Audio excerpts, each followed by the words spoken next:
मेरे प्रिय आत्मन, सहजयोग में आज बिहार के दरिया साहब का एक पद लेने जा रहे हैं। दरिया साहब का जन्म 1674 ईस्वी में हुआ और 1780 ईस्वी तक दरिया साहब ने बड़ी निर्भीकता, बड़ी स्पष्टवादिता, बड़ी क्रांतिकारी वचन कहे हैं। कहते हैं दरिया साहब, आदि अंत मन अरुझन अझुरा। मन के स्वभाव के बारे में बता रहे हैं।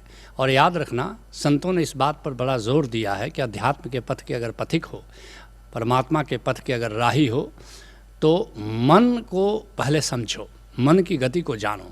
मन को समझे बिना कोई परमात्मा को नहीं पा सकता। इस विषय में राजस्थान के दरिया साहब कहते हैं, दरिया गैला जगत को क्या की जय सुलझा। सारा जगत मन के कारण पागल हो गया है, सारा जगत मन के कारण उलझ गया है। कैसे सुलझाओगे इसे? सुलझाया सुलझे नहीं, सुलझ सुलझ उलझाए। कितना भी सुलझाओ सुलझता नहीं, क्योंकि सुलझ सुलझ कर बार बार उलझ जाता है। कहते हैं बिहार के दरिया साहब, नौमन सूत न सझुरत सझुरा। ऐसा है जैसे 9 मन सूत दे दिया जाए। मन माप की पुरानी इकाई है, माप तौल की। करीब एक मन में 40 सेर होता है और एक सेर लगभग 1 किलोग्राम का होता है। अब 9 मन सूत उलझा हुआ हो और तुम्हें सुलझाना पड़े तो कितनी मुश्किल खड़ी हो जाए। ऐसा ही है हमारा मन, कितना भी इसको सुलझाओ मगर सुलझ सुलझ करके उलझ जाता है। इसको एक नए अंदाज में सुनो। हर युग में गीता कही गई, हर युग में कोई कृष्ण बोला, हर युग में कोई संत आया, कोई अवतार आया, कोई पैगंबर आया, कोई तीर्थंकर आया, कोई सिद्ध आया और बात को बड़ा साफ किया। लेकिन हर बार आदमी उलझ जाता है और बहुत बार तो शास्त्र पढ़ करके उलझ जाता है। हर युग में गीता कही गई, हर युग में कोई कृष्ण बोला, गुरु से नाता जोड़ा जिसने, प्रभु ने जीवन रहस्य खोला। लेकिन पढ़ करके किताबों को किसी का मन सुलझता नहीं। हाँ, गुरु से नाता जोड़ करके जरूर मन सुलझ जाता है, क्योंकि तुम मन के पार चले जाते हो। जो भाग्यवान थे समझ गए, कुछ सुलझ सुलझ फिर उलझ गए। अथ प्रज्ञा शरणम गच्छामि, भज ओशो शरणम गच्छामि। कहते हैं दरिया साहब, पहले अरुझे बिरंची विधाता। स्वयं ब्रह्मा जिन्होंने सृष्टि की रचना की, जिन्होंने वेदों की रचना की, वे स्वयं उलझ गए। क्योंकि वेदों में तुम पाओगे मक्खन तो बड़ा कम है, मही ज़्यादा है, और वेदों को पढ़ करके मूल तत्व को समझ पाना बड़ा मुश्किल है। कैसे उलझे हो? पहले अरुझे बिरंची विधाता, जिन्हीं एक वेद कथा बढ़ ज्ञाता।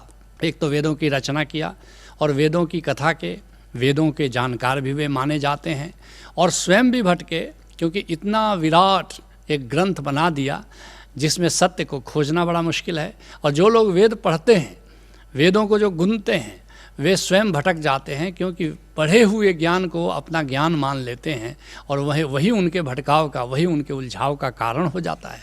जिसके लिए कबीर साहब कहते हैं, क्या सोचे बारंबारा, अरे हरि का नाम न जपस गवारा। अरे गंवार, किसको गंवार कह रहे हैं? जो मनमुखी हो करके, जो बुद्धि से परमात्मा की खोज कर रहा है, उसको कबीर साहब गंवार कह रहे हैं। कहते हैं कि हरि का नाम क्यों नहीं जपते, हरि का नाम क्यों नहीं जानते, हरि के नाम का अनुभव क्यों नहीं करते? तुम क्या वेदों में खोज रहे हो, क्या किताबों और ग्रंथों में खोज रहे हो? क्या वेद पुराना सुनिए, पढ़े सुने क्या होई, पढ़ने सुनने से क्या होने वाला है? जब सहज न मिलियो सोई। सहज होकर अगर सहज को ना जानो, सहज ओंकार को भी कहते हैं और सहज प्राकृतिक रूप से जीने को भी कहते हैं, तो दो ही बात करनी है। तुम सहज हो जाओ, प्राकृतिक हो जाओ, नैसर्गिक हो जाओ, सरल हो जाओ, और फिर सहज को जानो, ओंकार को जानो, उसको अपने जीवन में ढालो, तब बात बनने वाली है। पढ़े लिखने से तो कुछ होने वाला नहीं। कहते हैं दरिया साहब, और उझे कवि सब कही कही गाई। वेद को पढ़ने सुनने वाले तो भटक ही गए, और कवि और भी भटक गए। क्यों कवि भटक गए? क्योंकि ऋषियों के ज्ञान को उन्होंने कल्पना से समझने की कोशिश की और फिर अपने भी उलझे और दूसरे को भी उलझाए। कवियों की कविता को पढ़ करके कोई सत्य को तो नहीं जान सकता, यद्यपि कवियों की कविता में कभी कभी सत्य का बिंब तुमको नजर आएगा, लेकिन बिंब तो बिंब ही होता है, परछाई तो परछाई होती है, परछाई से कोई सत्य तक नहीं जा सकता। और उझे कवि सब कही कही गाई, जिसके लिए कबीर साहब कहते हैं, लाया साखी बनाए कर इत उत अक्षर काट। कविता बना लिया, यहाँ का शब्द कभी वहाँ का शब्द, कहीं का ईंट कहीं का रोड़ा, भानुमति कुनबा जोड़ा, उसी की ओर इशारा कर रहे हैं कबीर साहब। लाया साखी बनाए कर इत उत अक्षर काट, कहे कबीर कब लग जिए जूठी पत्तल चाट। ये कवियों की कविता ऐसे ही है जैसे जूठी पत्तल में कुछ बच गया हो और उसको कोई खा करके भोजन का आनंद लेना चाहे। कहते हैं दरिया साहब, झीने जाल मन निकल न जाई। मन के बड़ा झीने बंधन है, मन से पार पाना, मन से निकल जाना, मन से मुक्त हो जाना, ये बड़ा कठिन काम है, जिसके लिए राधा स्वामी के प्रवर्तक शिवदयाल सिंह जी कहते हैं, मोटे बंधन जगत के गुरु भक्ति से काट। ये जो संसार के बंधन है, संसार में माया है, ममता है, इसको तो गुरु से अगर जुड़ जाओ तो संसार के बंधनों से तुम मुक्त हो जाते हो। लेकिन झीने बंधन चित्त के कटे नाम परताप। लेकिन मन के जो झीने बंधन है, इससे अगर मुक्त होना हो तो नाम का सहारा लेना होगा, ओंकार का सहारा लेना होगा, ओंकार के सुमिरन में जीना होगा, ओंकार की समाधि में जीना होगा, तब जाकर के मन के झीने बंधनों से तुम मुक्त हो सकते हो। कहते हैं दरिया साहब, सतगुरु ज्ञान गम जो बूझे। कैसे मन के पार जा सकते हो? जो सतगुरु तुमको प्रज्ञा की दृष्टि देता है, सतगुरु जो ज्ञान की दृष्टि दे देता है, उस पर जरा मनन करो, उसको जरा अपने ख्याल में लो, उस पर जरा ध्यान दो, तब जाकर के कहीं मन से तुम मुक्त हो पाते हो। इसलिए गुरु को कभी कभी गोविंद से भी बड़ा संतों ने कहा है। जैसे सहजो कहती है, राम तजूं पर गुरु न बिसारूं। मैं राम को छोड़ दूंगी लेकिन गुरु को भूलना मेरे लिए संभव नहीं है। गुरु को सम हरि को न निहारूं। मैं तो गोविंद को गुरु के बराबर भी मानने को तैयार नहीं हूँ। क्यों? क्योंकि हरि ने जन्म दियो जग माही और गुरु ने आवागमन छुड़ाही। हरि ने क्या किया? संसार में जन्म दे करके उलझा दिया। और गुरु ने क्या किया? गुरु ने ये आवागमन के चक्कर से हमें मुक्त कर दिया। हरि ने 5 चोर दिए साथा, गुरु ने लई छुड़ाए अनाथा। हरि ने क्या किया? ये 5 चोर, काम, क्रोध, लोभ, मोह, अहंकार, ये दे दिया साथ में। और गुरु ने क्या किया? हम तो अनाथ थे लेकिन गुरु ने हमको इन 5 चोरों से छुड़ा लिया। हरि ने कुटुंब जाल में घेरी, गुरु ने काटी ममता बेरी। हरि ने क्या किया? ये कुटुंब, ये परिवार, ये नाते, ये रिश्ते, ये संबंध, इसमें तो बड़ा उलझा दिया था, लेकिन गुरु ने ममता की बेड़ी काट दी। हरि ने रोग भोग उलझायो। हरि ने क्या किया? कहीं रोग दे दिया, कहीं भोग का महाजाल दे दिया, खूब उलझाया हरि ने। लेकिन गुरु ने क्या किया? गुरु जोगी कर सबे छुटायो। लेकिन गुरु ने तो हमें जोगन बना दिया, जोगी बना दिया और फिर उससे हमें छुड़ा लिया। हरि ने कर्म भर्म उलझायो। गोविंद ने क्या किया? कर्तापन का भाव देकर के हमें उलझा दिया, कर्म बंधन में हमें फंसा दिया। लेकिन गुरु ने आत्म रूप लखायो। लेकिन गुरु ने आत्मज्ञान दे दिया, आत्म स्वरूप से पहचान करा दी। और हरि ने मोसों आप छिपायो।